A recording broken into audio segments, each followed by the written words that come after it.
ចេកខ្យងពិតជាសាហាវមែនតាមមកគីមដានរហូតមកដល់ហ្នឹងតែយើងមិនដឹងថាមូលហេតុអីបានគេរកឃើញទេណាលោកទឹកសមុទ្របក់ខ្លាំងណាតែចេកខ្យងនៅតែចាប់គីមដានជាប់អញ្ចឹងគីមដានហាក់បើដូចជាអត់ដឹងខ្លួនទេចេកខ្យងស្រែកសួរខ្លាំងទៅកាន់គីមដានហ្មងខំមកស្រែកទៅកាន់គីមដានថាគីមដានហ្នឹងឈួតមែនមិនក៏ដើរចូលសមុទ្រទាំងកដាយប់អញ្ចឹងតែកំពុងតែគិតអីសួរគីមដានអញ្ចឹងទៀតតែគីមដានមិនអាចឆ្លើយបើស្លាប់បាត់ហើយអញ្ចឹងហើយចេកខ្យងគេនាំគីមដានមកដល់លើគោកទាំងប្រវាក់ហ្មងព្រោះតែទឹកឲ្យលោកខ្លាំងពេកមកដល់លើហើយនៅប្រឹងស្រែកឲ្យគីមដានភ្ញាក់ទៀតតែហាក់បីដូចជាអត់ភ្ញាក់អត់កម្រើកអីសោះអត់កិនអីច្រើនទេទឹកមុខហ្នឹងក៏អត់មានអត់ដឹងដែរថាចង់មានន័យថាម៉េចភ័យខ្លាចឬមកក៏អីតែគេព្យាយាមបញ្ចូលខ្យល់ឲ្យគីមដានម្ដងជាពីរដងគីមដានដូចជាអត់អង្គើសោះតែអត់មានបោះបង់ទេចេកខ្យងនៅតែបន្តអញ្ចឹងរហូតដល់គីមដានគេបើកភ្នែកមកឆ្លក់ទឹកចេញខាងក្រៅអស់ហើយគីមដានហាក់បីដូចជាធូរហើយណាហើយក៏ដឹងខ្លួនដែរតែតទៅពេលស្លឹងមើលចេកខ្យងទៅគេព្រិលណាស្ដាប់អីក៏អត់ឮដែរចេកខ្យងនិយាយអីក៏អត់ឮដែរភ្នែកឃើញចេកខ្យងអញ្ចឹងមែនតែគេគិតថាមិនជាការពិតទេហេតុអីបានជាគេឃើញចេកខ្យងនៅពេលហ្នឹងមិនបានចម្លែកខ្លាំងម៉េះវាចម្លែកខ្លាំងណាហេតុអីបានជាគេនៅទីហ្នឹងក្នុងពេលដែលឆ្ងល់ហ្នឹងគេក៏ស្ដាប់ឮថាចេកខ្យងហ្នឹងហៅគេតិចដែរអញ្ចឹងហើយគេក៏ឆ្ងល់ថាហេតុអីបានជាចេកខ្យងនៅចំពោះមុខគេអញ្ចឹងហេតុយូរទេគីមណានក៏ស្លាប់ទៅ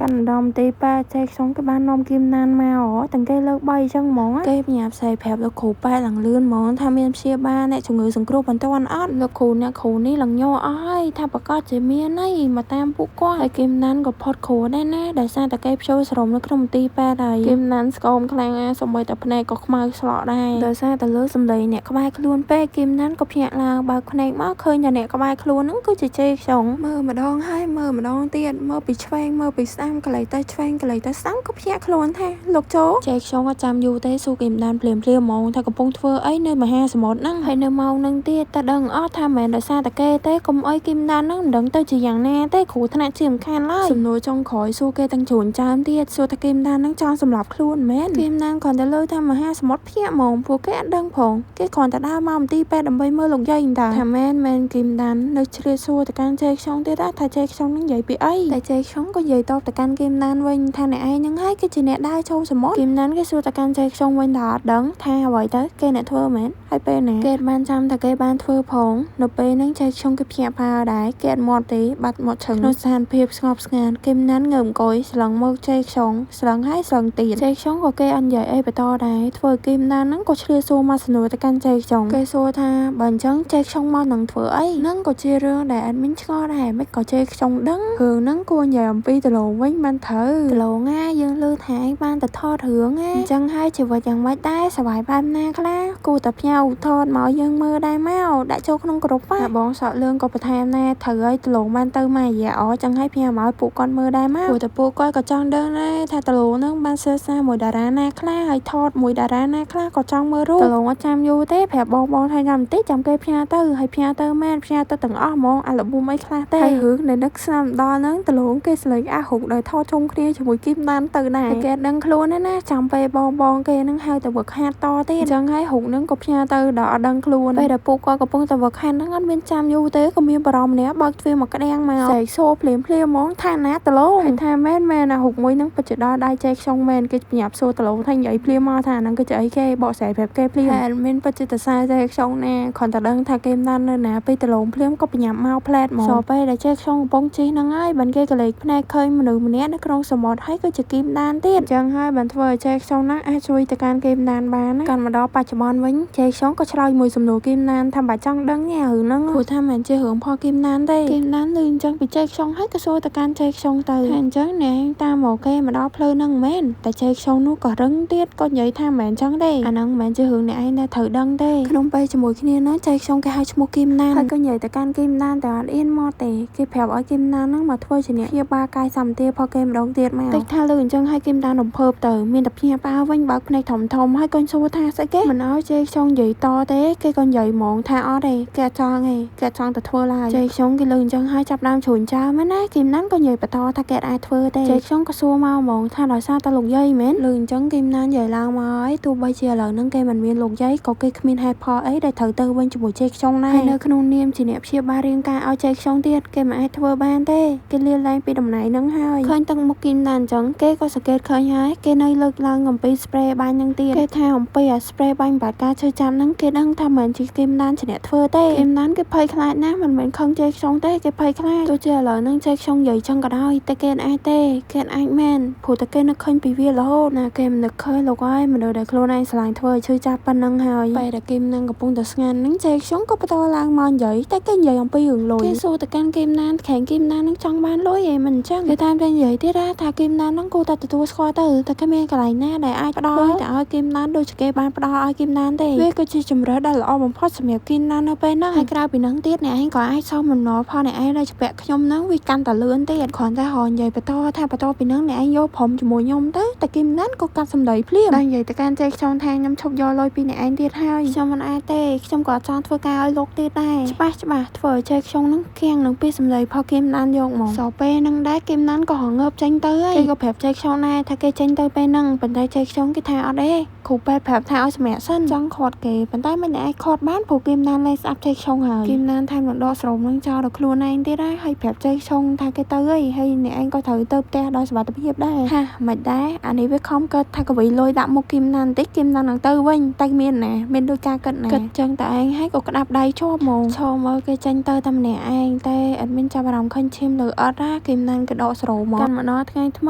ីនៅមន្ទីរពេទ្យនៅទីក្រុងនេះវិញគ្រូពេទ្យកំពុងតែនិយាយប្រាប់ចេកខ្ញុំហើយថាមុនដំបូងគាត់គិតថាយូរនឹងអាចព្យាបាលយូរប៉ុន្តែឥឡូវហ្នឹងបែរជាឆាប់ទៅវិញវាជាលឿនខ្លាំងណាស់អញ្ចឹងហើយអ្នកឯងអាចទៅហាត់ប្រាផលអ្នកឯងវិញបានហើយតែថាគ្រូពេទ្យគេនិយាយថាចេកខ្ញុំក៏ត្រូវការព្យាបាលបន្តទៀតដែរនៅមន្ទីរពេទ្យផកគេវាអាចនឹងជាលឿនតែចេកខ្ញុំគេបដិសេធគេថាមានមន្ទីរពេទ្យផ្សេងហើយអេដមីនគិតថាគីមណានពិតជាអស្ចារ្យចំពោះចេកខ្ញុំមែនជួបគីមណានម្ដងជាដៃប្រោយតែចេកខ្ញុំគេគិតថានៅរឹងតិចដែរដៃផកគេហ្នឹងតែថាយ៉ាងណាក៏វាល្អជាងមុនដែរហើយផ្លូវផកគេនៅវែងឆ្ងាយថែមទាំងគិតទៀតថាបើសិនជាបានអ្នកសម្រួលតខ្សែឲ្យមិនដឹងមិនទេតែជាវាកាន់តែល្អនឹកឃើញដល់រឿងហ្នឹងភ្លាមក៏នឹកឃើញដល់គីមណានដែរហើយចេកខ្ញុំក៏គិតថាវាត្រូវហើយបើសិនជាគេចង់ទៅរកភាពបានវិញអីដែលគេត្រូវការគឺត្រូវការគីមណានហើយអីដែលគេគិតហ្នឹងនៅពេលដែលគេចង់ទាមទារតំណែងជើងឯកគេមកវិញគេត្រូវប្រឈមមុខជាមួយនឹងការដេកអត់លួសនិងសម្បត្តិអាក្រក់ហ្នឹងហើយថែមទាំងការឈឺក្បាលដែលគួរឲ្យរំខានផកគេហ្នឹងទៀតដល់ពេលចេកខ្ញុំគេជួបរឿងហ្នឹងត្រែអញ្ចឹងហើយគេក៏គិតភ្លាមថាវាអាចនឹងកើតឡើងចេកខ្ញុំក៏និយាយពាក្យបន្ទាប់ដែរតែយើងអត់ដឹងគ្រាន់តែចេកខ្ញុំគេក៏លេចមើលផ្ទះខ្លួនឯងតែនិយាយថាគេបានដោះស្រាយចម្ងល់ទាំងអស់ហ្នឹងហើយអារម្មណ៍ច្បងច្បល់ដែលគេជួបគេចង់និយាយអាពេលដែលគេកំពុងតែព្យាបាលការឈឺស្មាហ្នឹងគេជួបរឿងនេះត្រែហើយគេតែងតែមានអារម្មណ៍ថាខ្វះអ្វីម្យ៉ាងអញ្ចឹងតើឥឡូវហ្នឹងគេនិយាយថាគេរកដំណោះស្រាយឃើញហើយគេក៏ដឹងដែរថាហេតុអីបានជាគេអញ្ចឹងហើយអីដែលចេកខ្ញុំគិតហ្នឹងគេគិតថារាងកាយផកគេត្រូវការរាងកាយពីមុនផកគេមកវិញចេកខ្ញុំគេកំពុងតែចង់និយាយថាពេលដែលគេដេកអត់លួសហើយយូរសោកអក្រក់ហ្នឹងគឺដោយសារតែរាងកាយផកគេអត់ល្អគេថែមទាំងគិតទៀតថាបន្តមកពួកគេនឹងដើរផ្លូវរៀងខ្លួនហើយគេនឹងខ្វល់តែអ្វីដែលគេត្រូវខ្វល់តែប៉ុណ្ណោះមិនក៏គិតអញ្ចឹងចេកខ្ញុំគិតអញ្ចឹងមានន័យថាមិនដើរផ្លូវរៀងខ្លួនមែនឬមកក៏ឡើងទៅតាមគីមណានហើយនៅថ្ងៃបន្ទាប់ចេកខ្ញុំកំពុងតែធ្វើដំណើរទៅតាមផ្លូវគ្រូគេសួរមកហើយថាកំពុងតែនៅណាគាត់ប្រាប់ហើយតែថ្ងៃហ្នឹងគ្រូពេទ្យព្យាបាលថ្មីបានមកហើយហេតុអីបានជាចេកខ្ញុំហ្នឹងអត់មកកន្លែងហាត់ប្រាណអញ្ចឹងចេកខ្ញុំគេនិយាយហ្មងថាគេអត់បានទៅទេថ្ងៃហ្នឹងហើយគេក៏មិនត្រូវការគ្រូពេទ្យព្យាបាលថ្មីមកទៀតដែរគ្រាន់តែឲ្យលុយទៅគ្រូពេទ្យហ្នឹងខ្លះទៅបានហើយលើចេកខ្ញុំនិយាយហើយលោកគ្រូនោះគាត់ក្តៅកាហាយហ្មងថាស្អីគេវាអ្នកប្រាប់ឲ្យអញរកឥឡូវហ្នឹងប្រាប់ឲ្យគេទៅវិញទៀតចេកខ្ញុំអត់ចាំយូរទេក៏ប្រាប់គ្រូហ្មងថាឥឡូវហ្នឹងគេរកឃើញគីមណានហើយគ្រូនោះនឹងភ្ញាក់ផ្អើលគេថែមទាំងនិយាយទាំងជឿជាក់ប្រាប់គ្រូទៀតថាគេនឹងជួលគីមណានហ្នឹងឲ្យទៅធ្វើការគេម្ដងទៀតហើយមួយរយៈហ្នឹងគេអត់បានទៅកន្លែងហាត់ប្រាណទេចឹងហើយបានហើយបាយចេកខ្ញុំไปកាញ់បិទលឿនម៉ែចេកខ្ញុំអើយបើជាឈួតមែនតែហៅគាត់ដល់របៀបណាទៅណោះគ្រូគាត់ឆ្ងល់ណាតែចេកខ្ញុំហ្នឹងកំពុងតែគិតអំពីអីគ្រូក្បាលចេកខ្ញុំហ្នឹងកាន់ម្ដងមន្ទីរពេទ្យចេកខ្ញុំគេបានជិះឡានមកដល់ហើយណាគេគិតមុនដំបូងដូចជាបោះចោលគីមណានដើរផ្លូវរៀងខ្លួនអញ្ចឹងតាមពិតទៅមករកគេវិញដែរសោះពេលដែលគីមណានកំពុងតែធ្វើការសុកហ្នឹងក៏មានអ្នកគ្រូមួយហៅគីមណានគាត់ប្រាប់គីមណានឲ្យទៅជួបនាយកហ្នឹងព្រោះថានាយកត្រូវការហៅគីមណានអត់ចាំយូរទេក៏ទៅរកលោកនាយកតាមការណែនាំអញ្ចឹងទៅអាបើកទ្វារចូលមករកនឹងសួរហ្នឹងថាមានការអីដែលរកខ្ញុំតែភ្ញាក់ផ្អើលភ្លាមហ្មងព្រោះតែមានវត្តមានផុតចេកខ្ញុំកងតែខ្លាលយខ្លាំងណាស់តែមិនដឹងថាប្រើល្បិចអីទេស្លឹងមើលទៅកាន់គីមណានក៏ប្រញាប់សួរថាហេតុអីបានជាលោកមកទីហ្នឹងតែធ្វើឆ្លើយហាក់បីដូចជាអត់ដឹងអីចឹងក៏សួរទៅកាន់គីមណានគេមកព្យាបាលហើយអត់ដឹងអីចោះបានដែរគ្រូយកគាត់និយាយអីថាលើហាអ្នកទាំងពីរស្គាល់គ្ន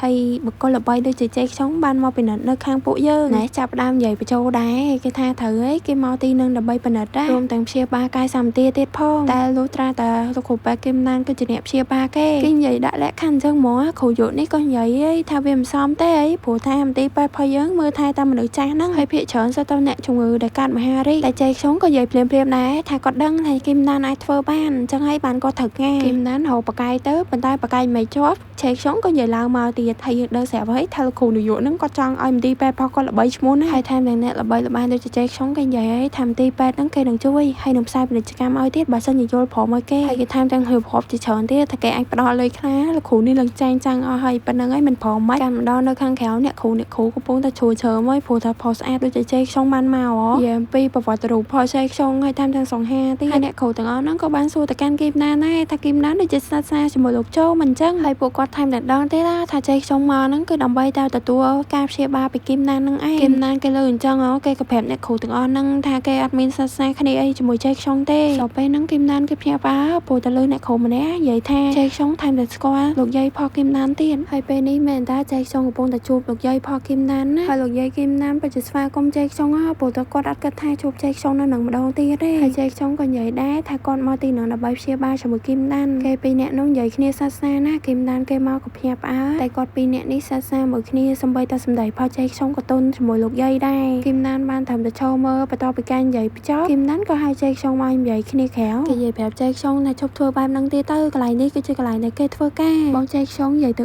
ទៅវិញមកគេគីមណានហ្នឹងចង់ទៅសេអូវិញទេចឹងហើយបានឥឡូវហ្នឹងគេមកទទួលការព្យាបាលពីគីមណាននៅទីហ្នឹងហើយនាយកមន្ទីរពេទ្យក៏បានយល់ព្រមហើយដែរលើពីហ្នឹងទៀតលោកយាយបាននិយាយថាចង់ជួបគេរាល់ថ្ងៃសោពេលដែលឆេកខ្ញុំកំពុងនិយាយហ្នឹងគេបានចាប់អារម្មណ៍ឃើញដៃផោះគីមណានហាក់បីដូចជាបារម្ភក៏ចាប់ដៃគីមណានសួរភ្លាមហ្មងថាមានអ្វីកើតឡើងចំពោះដៃផោះគីមណានហ្នឹងគីមណានក៏លាស់ដៃចេញពីឆេកខ្ញុំយ៉ាងលឿនប្រាប់ឆេកខ្ញុំថាហ្នឹងមិនជារឿងផលអ្នកឯងត្រូវខ្វល់ទេឥឡូវហ្នឹងខ្ញុំមានការងារដែលខ្ញុំត្រូវធ្វើអញ្ចឹងហើយខ្ញុំទៅមុនហើយខ្ញុំក៏ដឹងថាលោកក៏រវល់អញ្ចឹងហើយលោកគួរតែទៅដែរទៅគេនោះដើរទៅបាត់បារម្ភម្នាក់នេះឈរខាំងហើយទំនឹកឃើញថាគីមណានដកស្រោមអញ្ចឹងហើយបានដៃផោះគេកើតជាអញ្ចឹងហើយឆេកខ្ញុំអើយបារម្ភពីគេអត់បានសម្រេចគីមណានគេរត់ចេញមកដល់មានរវល់អីទេគឺគេចូលទៅបន្ទប់ទឹកគេសម័យទៅអតីតកាលនៅពេលដែលឆេកខ្ញុំកំពុងតែបំពេញទម្លាប់ផោះគេហ្នឹងពេលដែលគេធ្វើហើយហ្នឹងគេក៏បានដើរចេញទៅបានទោះឲ្យគីមណាននៅម្នាក់ឯងហើយគីមណានហ្នឹងក៏ញ័រជើងទៀតឆត់ហ្នឹងទេធ្វើឲ្យគីមណានហ្នឹងលុតជង្គង់ដួលភ្លាមហ្មងគេក៏គិតដែរថ្ងៃហ្នឹងគេមានអារម្មណ៍អត់ស្រួលខ្លួនទេមានអារម្មណ៍ថាធ្លាក់ខ្លួនឈឺហើយចឹងហើយគេគួរតែប្រាប់ឆេកខ្ញុំថាអត់គួរធ្វើថ្ងៃហ្នឹងទេតែក៏គិតវិញថាមិនអាចទៅព្រោះហ្នឹងគឺគ្រប់គ្រាន់សម្រាប់ការប្រកួតផោះឆេកខ្ញុំហើយពេលហ្នឹងគីមណានថែមទាំងសង្ឃឹមទៀតថាមានគេម្នាក់អាចជួយលើគេនៅពេលហ្នឹងហើយណាគេម្នាក់ផោះគីមណានហ្នឹងគេចង់និយាយពីឆេកខ្ញុំហ្នឹងឯងឲ្យឆេកខ្ញុំហ្នឹងជួយលើគេតកេងផងតែថាហ្នឹងគ្រាន់តែជាការចង់បានផោះគីមណានទេមិនមែនឆេកខ្ញុំគេចង់បានចឹងណាមកដល់បច្ចុប្បន្នវិញគីមណានកំពុងតែសួរខ្លួនឯងហើយតែឆេកខ្ញុំហ្នឹងគាត់បង្ហាញការយកចិត្តទុកដាក់ចំពោះរាងកាយផោះគេហ្នឹងតាំងពីពេលណាមកឲ្យគីមណានឆោតឆ្ងល់តែឯងឯងកាន់មកដល់ថ្ងៃថ្មីគីមណានអត់ខ្វល់ថ្ងៃថ្មីមួយទៀតតែហៅគីមណានតារ៉េតែគីមណាននៅតែធ្វើលឺម៉ោងចេញពីការងារក៏នៅតែហៅគីមណានដែរតែគីមណានអត់ខ្វល់កំពុងតែសម្រួលតសៃសុកសុំហ្នឹងឆ្លៀតសួរគីមណានថាកាលណាបានអើពើជាមួយគេគីមណានអត់ខ្វល់ដើរចេញតែប្រាប់ថាថ្ងៃហ្នឹងចប់ហើយចប់ការសម្រួលតសៃតែប៉ុណ្្នឹងជេកខ្ញុំក៏អញ្ចឹងហើយគេជួញចៅមកគេមួម៉ៅណាតែគេក៏កើតក្នុងចិត្តថាអត់អីទេល្អតែចាំមើលធំដល់ពេលណាទៀតកាន់មកដល់ងាយឡើងសំបីតែបុកសួងក៏ភ្ញាក់ផ្អើលដែរណាតហក់ពេញហ្នឹងព្រោះតែមានវត្តមានមនុស្សម្នាក់មកជួផ្ទះផលលោកតាដែរលោកតាបាននិយាយថាផ្ទះផគាត់ហ្នឹងទុកចោលយូរឆ្នាំហើយជេកខ្ញុំនោះក៏និយាយបន្ថែមទៀតថាអូយមើលទៅអាកាសធាតុល្អណាវាល្អក្នុងការស្នាក់នៅលោកតានៅឆ្លៀននិយាយចុងក្រោយទៀតថាវាល្អអ្នកទាំងពីរអាចធ្វើជាអ្នកចិត្តខាងគ្នាបានចំចំណុចផលជេកខ្ញុំអើយគេនិយាយដូចទៅខាងគីមណានថាគេនឹងទៅទឹមរងចាំមើលតែពួកគេនឹងខ្លាចជាអ្នកចិត្តខាងនឹងគ្នាគីមណានវិញអត់និយាយអីទាំងអស់ស្ងាត់មាត់ជ្រាបគេបានទៅដកដង្ហើមធំចាំមើលថាជេកខ្ញុំនោះប្រើល្បីអីខ្លះដើម្បីតាមលួនគីមណានវីដេអូមួយនេះខ្ញុំសូមអរគុណទៅដល់បងសីហានិងបងរ៉ាស្មីខ្ញុំអរគុណមែនតើសម្រាប់ការលើកទឹកចិត្តធំខ្ញុំនឹងខំធ្វើវីដេអូឲ្យបានលឿនបំផុតតាមតែអាចធ្វើទៅបានណាខ្ញុំពិតជាអរគុណខ្លាំងមែនតើសម្រាប់ការលើកទឹកចិត្តដែលអ្នកទាំងអស់គ្នាបានផ្ដល់ខ្ញុំដូចខ្ញុំប្រាប់ចឹងខ្ញុំមិនធ្វើឲ្យអ្នកទាំងអស់គ្នាខកបំណងទេហើយខ្ញុំនៅតែខំធ្វើរឿងហ្នឹងរហូតដល់ចប់ដូចគ្នាអញ្ចឹងហើយកុំភ័យអីថាអត់ចោលនោះហើយមួយទៀតដែលអត់មានចង់និយាយអត់មែនជាមនុស្សដែលធ្វើរឿងម្ដងឆ្លាស់ម្ដងរឿងនេះម្ដងរឿងនោះទេអញ្ចឹងហើយកុំឲ្យហត់ស្នើសុំរឿងនេះល្អសម្រាប់រឿងនេះអត់មានសម្រាប់រឿងនេះអត់មានបាច់ទេដោយអត់មានធ្លាប់ប្រាប់ពីមុនអញ្ចឹងបដូរពីការស្នើសុំមកប្រាប់ណែនាំអត់មានថាគួរតែមើលរឿងនេះដោយសាររឿងនេះចេះវិញវាតេទៀងអារម្មណ៍ផលអត់មានជាងមិនមែនធ្វើឲ្យអត់មានខូចអារម្មណ៍ទេបាយ